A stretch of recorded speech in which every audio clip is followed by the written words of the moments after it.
We welcome you to this lecture presentation of Keep the Sabbath, dated March 3rd, 1967. Before we begin, here is a brief overview of the recited content. In this lecture, Neville Goddard explores the Sabbath as a creative act of resting in the fulfilled imaginal state. He begins by citing Genesis and Paul to show that true observance is not outward ritual but imaginative faith. Using vivid examples, a home sale, rice versus lima beans, a scholarship offer, and personal dreams, he illustrates how forcing results breaks the Sabbath while relaxed confidence upholds it. God speaks through dreams to reveal when we have forced outcomes and need to return to rest in the end. Neville emphasizes that every creative act must conclude in a Sabbath of trust, mirroring God's rest after creation. He extends the principle to spiritual rebirth, urging listeners to keep the Sabbath relative to being born again and promise of eternal life. The lecture closes with practical guidance on dreaming nobly and allowing imagined scenes to gestate until their perfect manifestation. Please enjoy.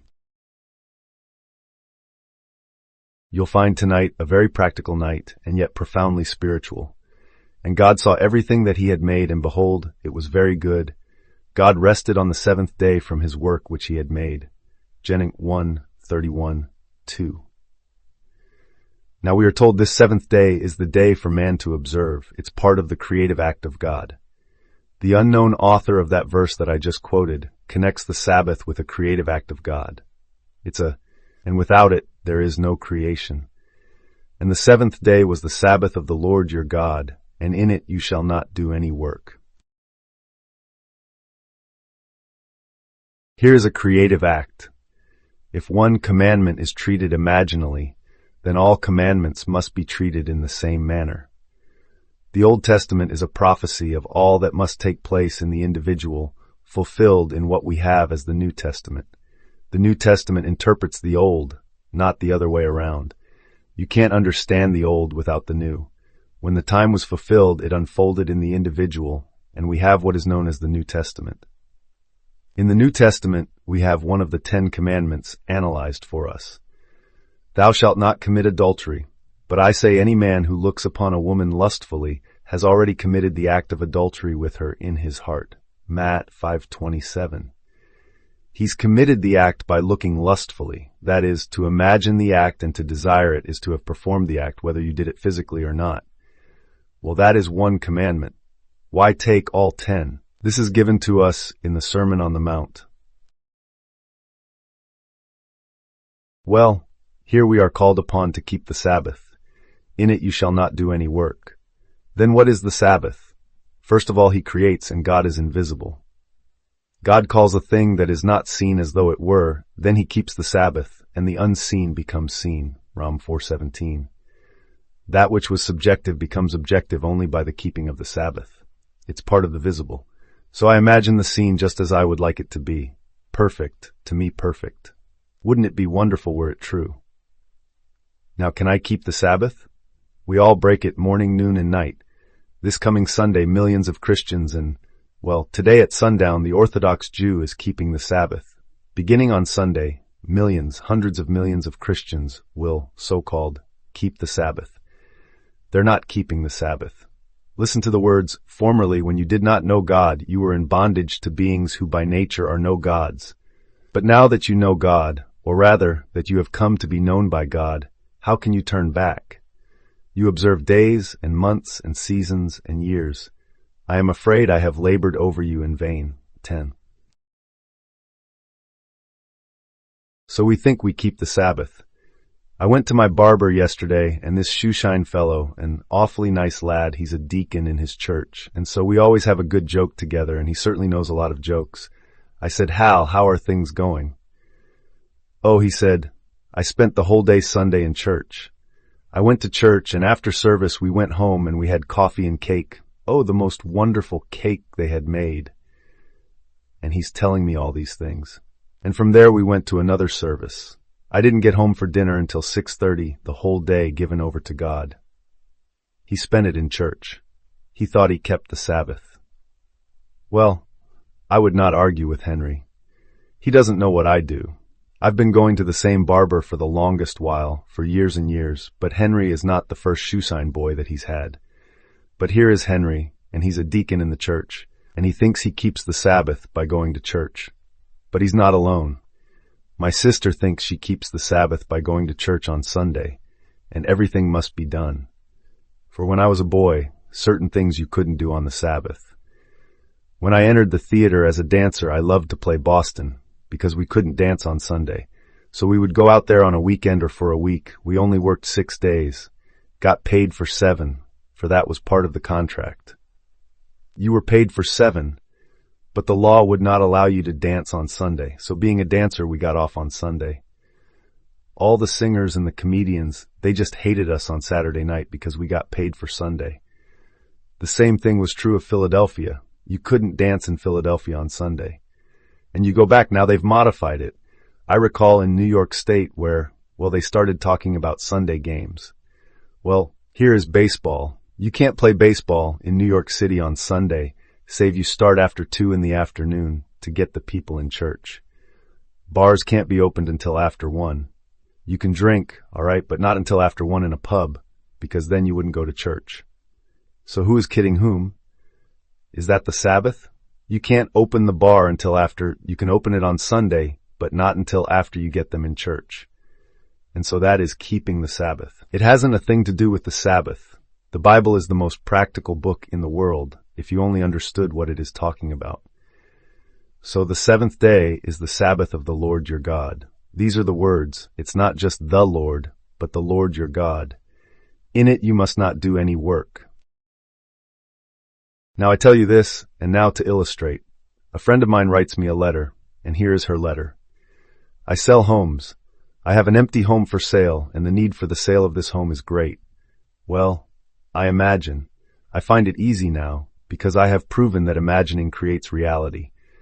I've done it time and time again, so it becomes easier and easier for me to go to the end of an imaginal act which implies the fulfillment of my desire, and then rest. It's easy. Yet in this case I found myself going back, wondering which one will be the buyer. I thought of this one, that one, and when I caught myself thinking of a buyer, well then, I am not resting in the end. If I had gone to the end and it's sold, and the people are in the house, and it's a marvelous, happy relationship, well then what am I doing thinking of a buyer? So I would catch myself in the course of a day thinking of which one would be interested, this buyer, that buyer, or the other buyer. That was a confession I was not actually dwelling in the end and resting in that state. So said she, "Oh, that 7th day, is that a difficult thing to keep?" Now she said, on the 22nd of February, that's only a matter of a week ago, a little more than a week ago, I had these 3 dreams in the same night. I didn't realize their relationship until the next morning when I wrote them out.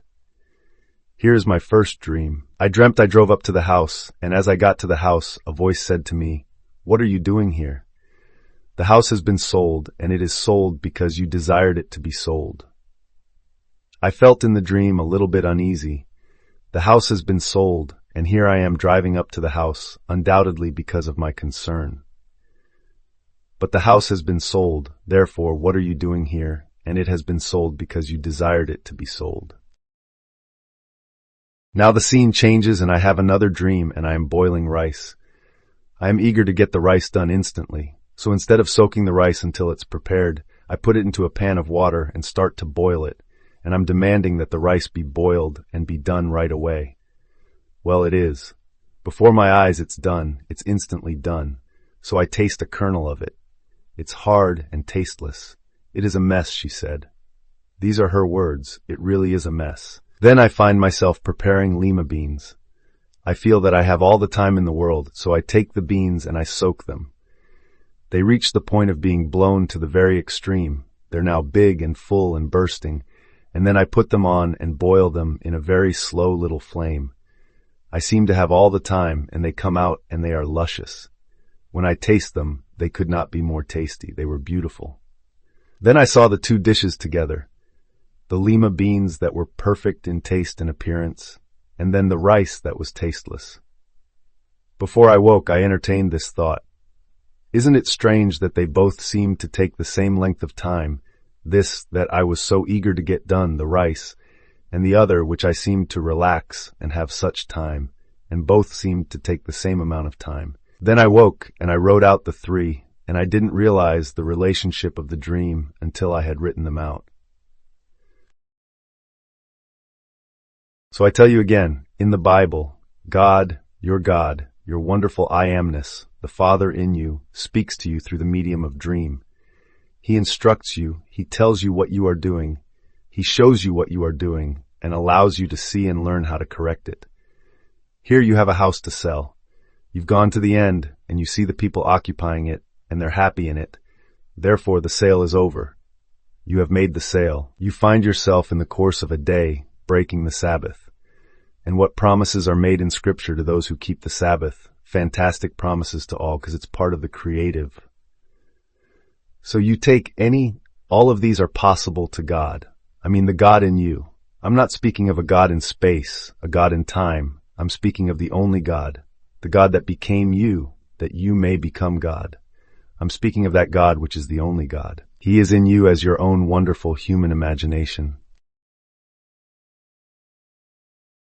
But here is a creative act, and these 10 commandments must be taken imaginally. You have committed adultery? What adultery? I'm not married. I haven't gone astray. You haven't? Haven't you passed any person in this world and not desired to know her and strip her? Well, being a man, undoubtedly I did, and not to have any arguments about it, instead of saying undoubtedly I did, without any doubt I did. But I speak for humanity. I speak for every man born of woman if he has any blood in him. But I speak also for any woman born of woman, that she's done the same thing. So we've all broken the law.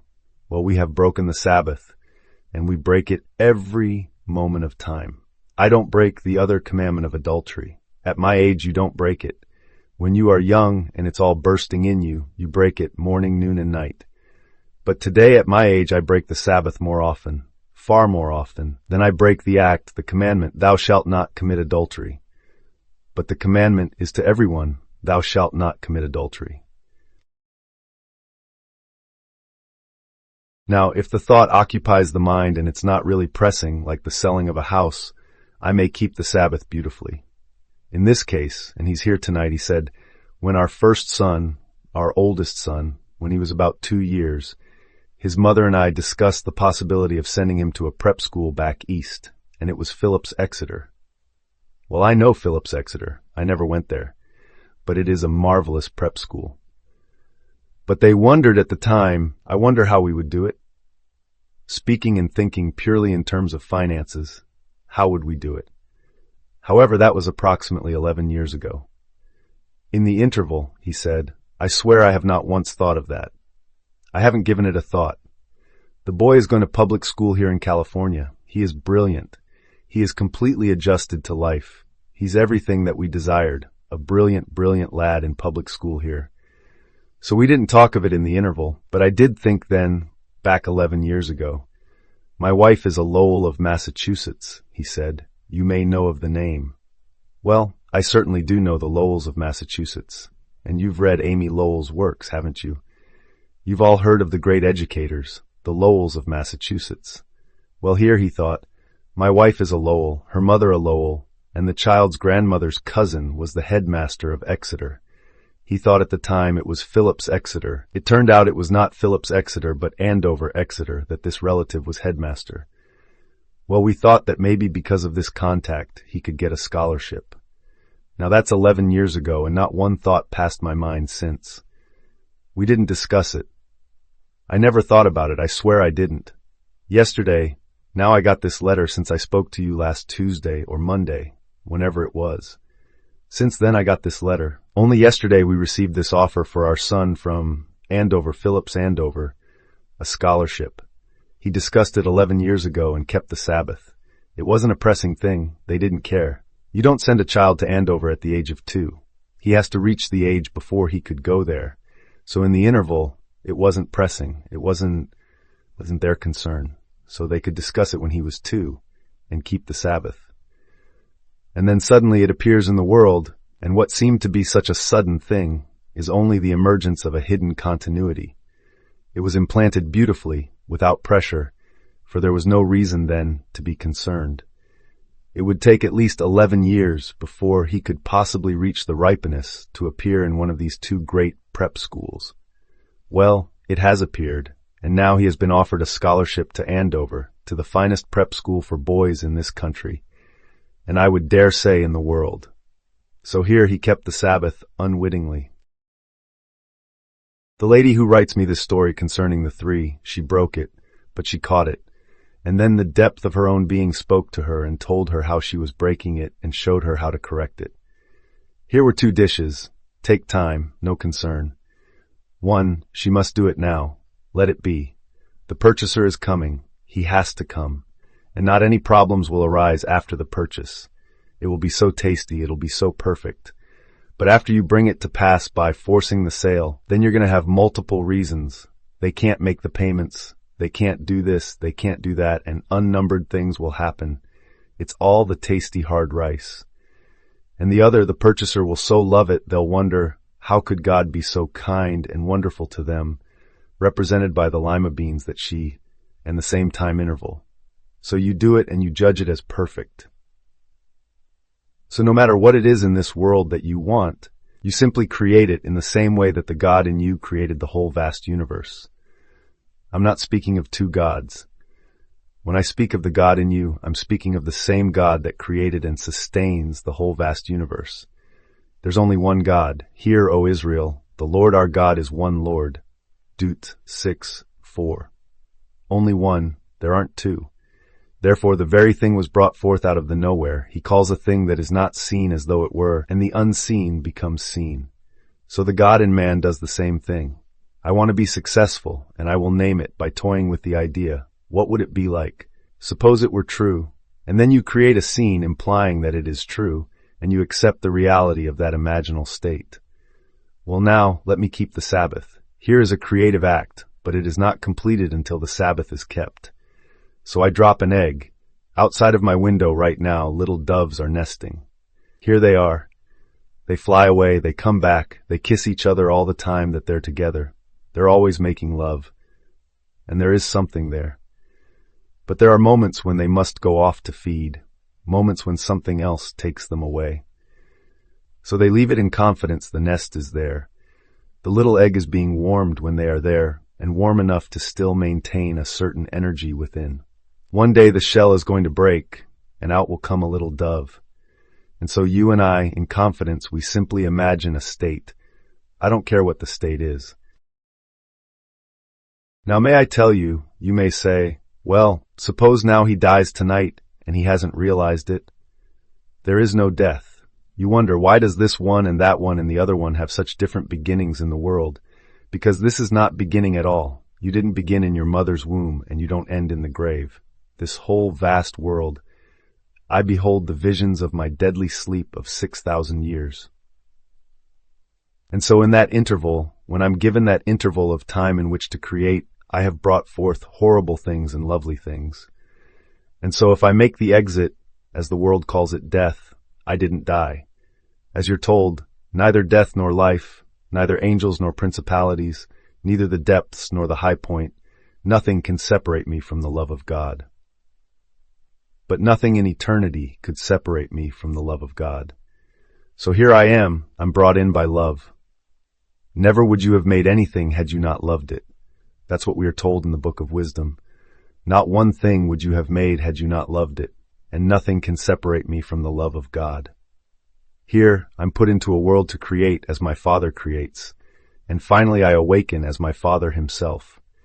And so I may tonight make my exit with an unfulfilled desire, which I think I'm keeping the Sabbath relative to it. Doesn't matter, I will realize it, for I am still in the same world, a world just as real as this. It's just as solidly real as this. And I'll realize it. All my dreams will come to me, come to pass in the world to which I go. So if I dropped now, no matter what happens, I will still realize all that I keep the Sabbath relative to. So here, the commandments are to be understood not as things that you formerly did when you did not know God, and do not turn back as some do. Some have been coming here for the longest while, then a blow strikes the family, and they turn back and find comfort in the most orthodox concept, and go back, and there they sing their lovely hymns on Sunday and think they're keeping the Sabbath. Yet they have proven this principle that imagining creates reality. But a blow hits the family just to shake the tree, and a few little things fall, and they haven't root enough in themselves to sustain it, and they turn back. So listen to the words. These are the words from the 4th chapter of Galatians. Formerly, when you did not know God, there was a time when I didn't know God. You were in bondage to beings that by nature are no gods. Verse 8. Like the stars, like teacup leaves, like monkey bones, like anything outside of God, but anything outside of God. When I turn to it for my comfort, I am turning from God. When I didn't know Him, I turned to everything in the world that offered me some comfort. But now that you have come to know God, or rather to be known by God, how can you turn back? So we turn back. Now He names how we turn back. You observe days and months and seasons and years. Well, we know we observe days, we know we observe months. This is now the season of Lent. It's a season, we observe it. Many will not eat this, would not eat that, and they have a little phase and they'll give up something for the season. Those who hated, like my brother-in-law, he didn't like pickles. He gave up pickles. Gave up something. When you're called upon to give up something that you like, well, you can give up nothing. But they all do it. Well, last year or year before last, they had a year, the ecumenical year, and we worshipped it. We called it a year. So we have months, seasons, days, all kinds of things that we worship. So that in itself tells you, no matter who they are, they do not know God. If he calls himself a pope, the archbishop, or the little one who scrubs the floor, if they do that, they do not know God. Anyone who observes a day, a month, a season, or a year, it's told so clearly in Scripture in the 4th chapter of Paul's letter to the Galatians. So if you do it, well, then you don't know. Now, if I do it, then even if I break it, I can still know it and then go back to it. She broke it, but God is a merciful God. If I were pure, never would I have known that there is such a thing as a merciful God. I know I will be pure as my Father in heaven is pure, for it's a must. You're told in Leviticus, you must be holy, for your Father, for I your God am holy. You must be holy. It's a must. You can't escape it because I, the Lord your God, am holy. Now, you're told to equate it in the Sermon on the Mount. You shall be perfect as your Father in heaven is perfect. I have no doubt that such perfection must come, such holiness must come, because by this statement, I have the potentiality. I possess the potentiality of becoming as God, becoming just one with him. Or he could not say, you must be perfect as your Father in heaven is perfect. He confesses I am not yet when he makes the statement, but he also tells me I possess the potentiality of becoming as perfect and therefore as God. So when I am told in Leviticus, you must be holy, for I, the Lord your God, am holy, too. Here is a promise.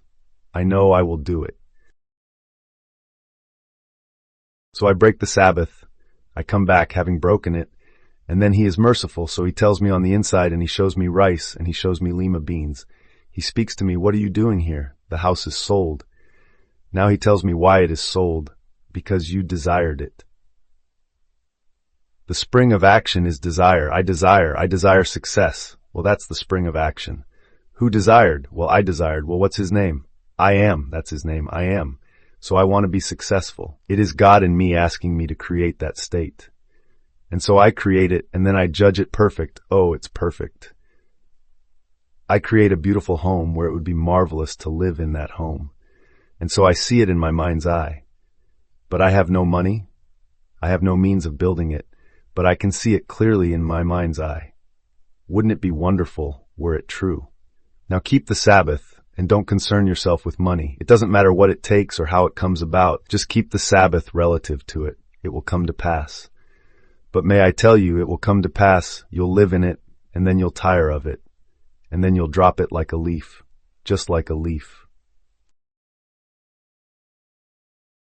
A friend of mine, speaking of a leaf, this wonderful statement that her father told her when she was a child, and she in turn told me that I may tell my daughter. If you had but $1 and it was necessary to spend it, do it as though it were a dry leaf, and you the owner of unbounded forests. Live that way, just as though it were true. Spend it as though it were a dry leaf, and you the owner of unbounded forests. And you'll find that the supply will come like the forest, dropping its leaf for you to spend if it's necessary. So holding on to it is lack of confidence in the abundance of God and His ability to constantly produce. God is a creator. He didn't make the world and then go sound asleep and rest. Every time I imagine, God is acting. If I'm afraid, it's God's action, for God is my imaginal activity. So my imagination is God. So every time I imagine, God is in action. So where is He resting? He who watches over Israel, you are told, neither slumbers nor sleeps. Yet there must be that moment of rest relative to that I have judged perfect. And so God created it, and behold, it was good and very good. Then God rested on the seventh day from all His work which He had done. Now that seventh day could come at this moment, when someone asks something of me, and I wonder what would it be like if you could tell me, instead of asking it of me, to tell me that you have it. What would it be like? And then completely forget it. Completely forget it. And so when you tell me tomorrow or next month or next year, or whenever you tell me, you for that matter, and I completely forget that I kept the Sabbath, but nothing comes unto me, save I call it. So whenever I need it, whether I need it now or in unnumbered years to come, I can only meet what I have kept the Sabbath relative to. For the Sabbath is part of the creative act of God. So when it happens, I may not relate it to anything I have done, but it could not possibly come unless I've kept the Sabbath relative to it. So when wars come, what ages ago I imagined it? My secretary, who is now gone for quite a few years, in fact he died in 46, Jack Butler. He was born in the Northwest in Seattle. He used to have nightmares based upon William Randolph Hearst's Yellow Terror. He'd read it, believed it, and he would see the Japanese swimming across the bay. He'd actually see them and wake in hysterics, wake in this nightmare. Well, we have had a war with Japan. They did attack first. But in his mind's eye, he was so confident William Randolph Hearst was telling the truth. He was selling papers. If he could just take a man like Jack Butler and put a headline out and stories out and make him buy toothpaste and therefore get the toothpaste manufacturers to use his medium, scare people first and then sell them another scare item, and that's the entire press. And so you keep the Sabbath, we keep the Sabbath relative to something. I would suggest to you that you keep the Sabbath relative to God's promise. His promise is that you will be born again because you must be born again. In the 3rd chapter of John, unless you be born again, you cannot enter the kingdom of heaven, verse 3. It's the new age. You'll continue. You won't die. Even though men call you dead, you will not die. So keep the Sabbath relative to God's eternal promise that you must be born again. How? Well, God is keeping that promise in the depth of my soul. But you accept it even though you are in prison, even though you do this, that, or the other, and it seems a horrible thing judged by human standards. Still keep the Sabbath relative to the promise. You must be born again. Therefore, I will be born again, and go blindly on in the assumption that I'll be born again. Now, there are millions in the world who think that they're born again because they've had a little change, seemingly a change of some little outward action. I saw in today's Sunday Times, the New York Sunday Times, it comes every week. Well, it was one day late. It came today. And this man, a member of the Baptist Church, some part of Virginia, I think it was called Bristol, Virginia, he was just arrested for breaking into the church and given 7 years for breaking into the church. The elders of the church said he was only baptized that very day. He was baptized in the church. The very day after the baptism, he saw a great opportunity for self-gain and broke into the church. And people think baptism means something. It hasn't a thing to do with reality. There's only one baptism, the baptism of the Holy Spirit. When you stand in the presence of the risen Christ, and He embraces you, and you are incorporated into His body, and you are one with the body of Christ. No one with mortal eyes sees you. They see the same garment they saw before. But you sleep in that body, you wake in that body, and you walk in that body.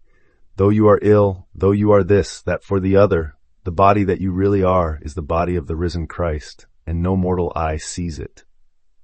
But you feel it and see it, and know the being that you are. That's baptism, baptism of the Holy Spirit.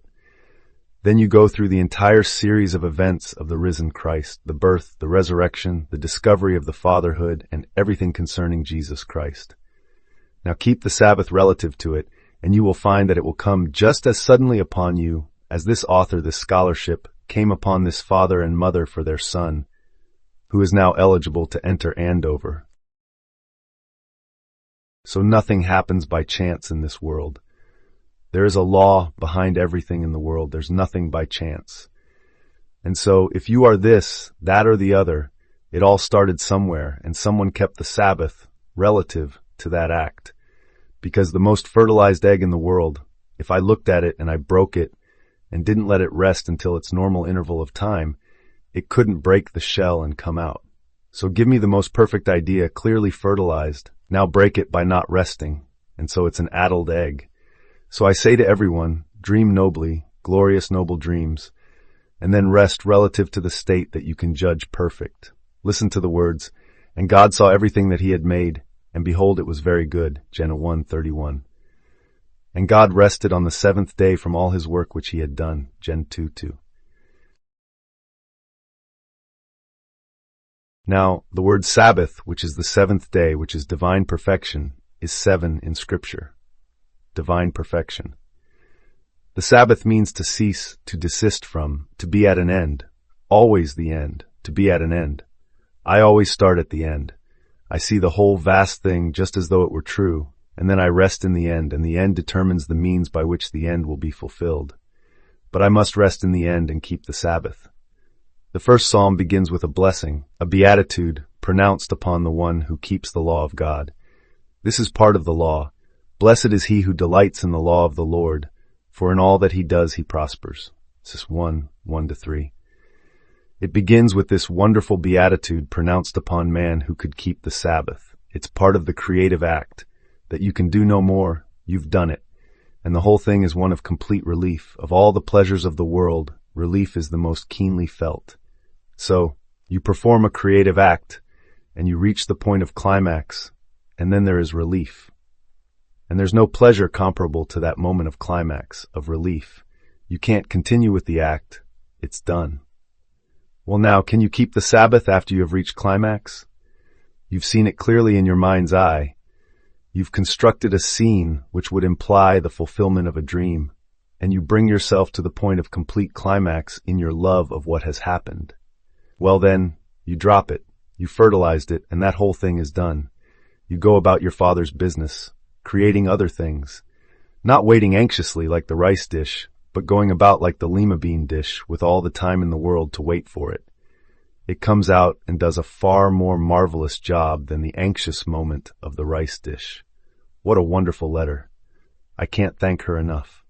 If you take it to heart, what a lesson you have tonight in her letter and the story of the Sabbath. I'll take it to New York and tell that to those who will come.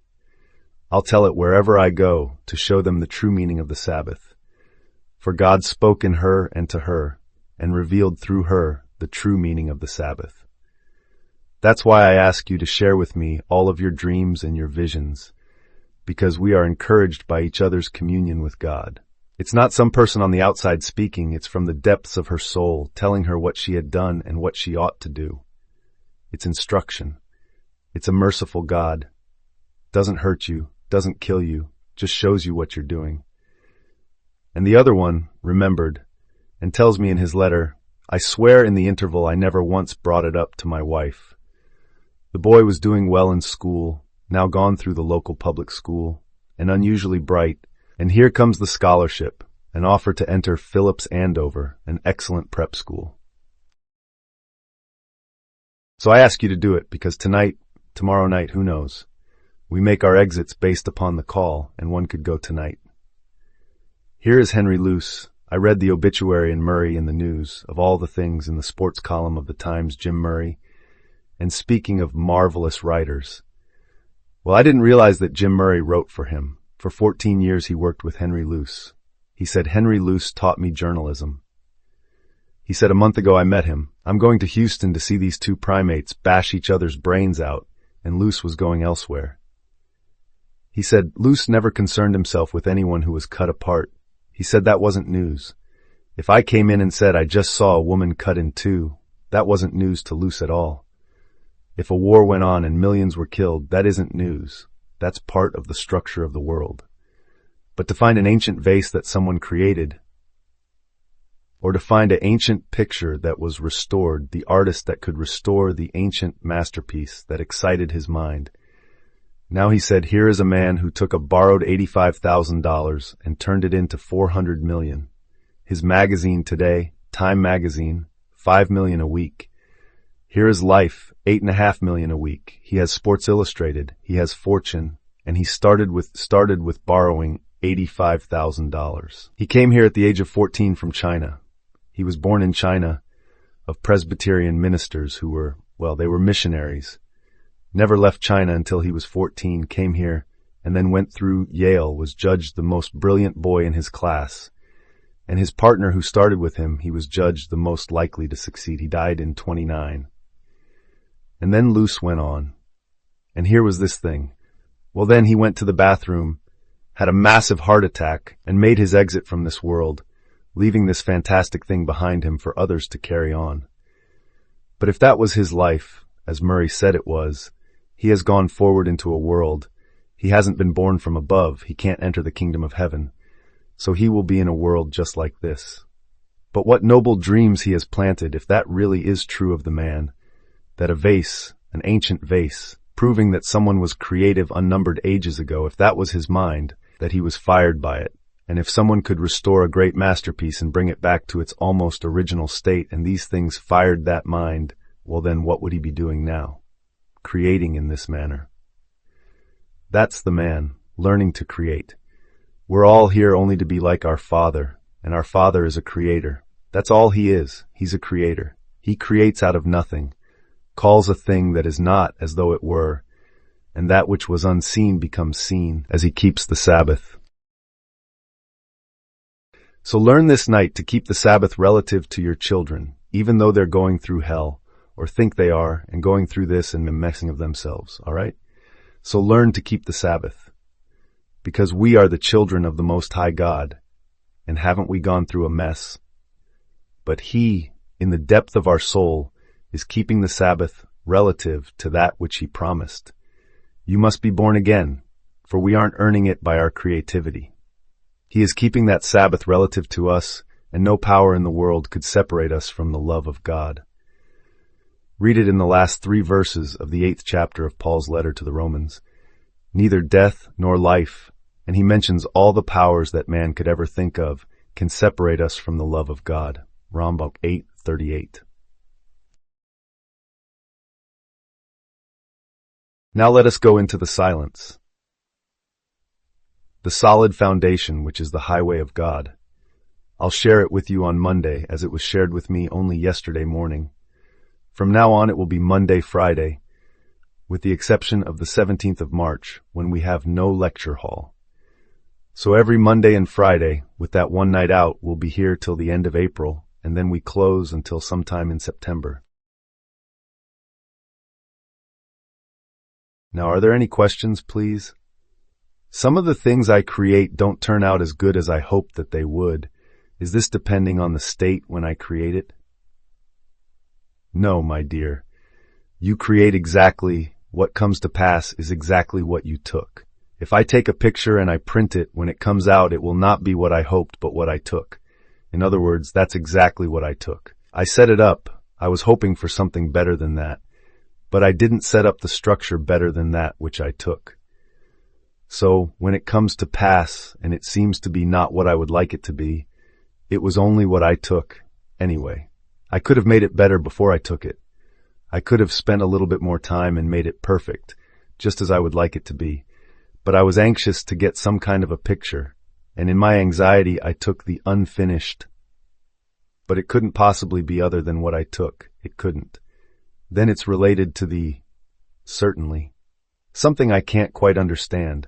I read all your books about create an imaginal act, night after night, and you do this repeatedly until it manifests itself. Now other times you say imagine an act maybe once, and then you said to forget about it, and it manifests itself. Well, my dear, I have said this time and time again. Maybe I haven't done it recently. But years ago in New York City, I would devote 5 days a week between the hours of 1 and 5 to personal interviews. I haven't done it since I left New York, and I will not resume it. It's very tiring. And so no more personal contacts, no more personal interviews for me, just my social world. But I did it for years. But I would find that I would take someone and then lose myself completely in the fulfillment of their request. Then another would come. I gave the other my undivided attention, completely undivided attention, and the next my undivided attention, and the next until the very end. And the success was fantastic because I completely dropped everyone when they went through that door and took the elevator down. They dropped from my mind as much as they dropped down the elevator, and they all got results because I wasn't concerned. Either I believe it or I don't believe it, but I believed it. If I believed it, then what am I concerned about? And so if anyone ever called me and said, so-and-so, I put the receiver down, put it right down, slammed it in their face. I would not discuss it with them over the phone. Did we not agree on it? Then what are you doing? I put it down. And that may be the one that just simply stopped for one moment my keeping the Sabbath relative to them. But the results came, one after the other, because I wasn't concerned after I did it. If imagining creates reality, what am I doing breaking the Sabbath? So in your own case, instead of taking one and making it a huge problem, take 5, take 6, and take one after the other where you can drop the others. Have you ever seen a hen bringing out her chickens, or you put a bunch of eggs, maybe she has a bunch, and maybe 10 will come out and 2 are addled, so what? That's 10. So take more than one and take a bunch of lovely things in this world. You wouldn't even know that one didn't come out.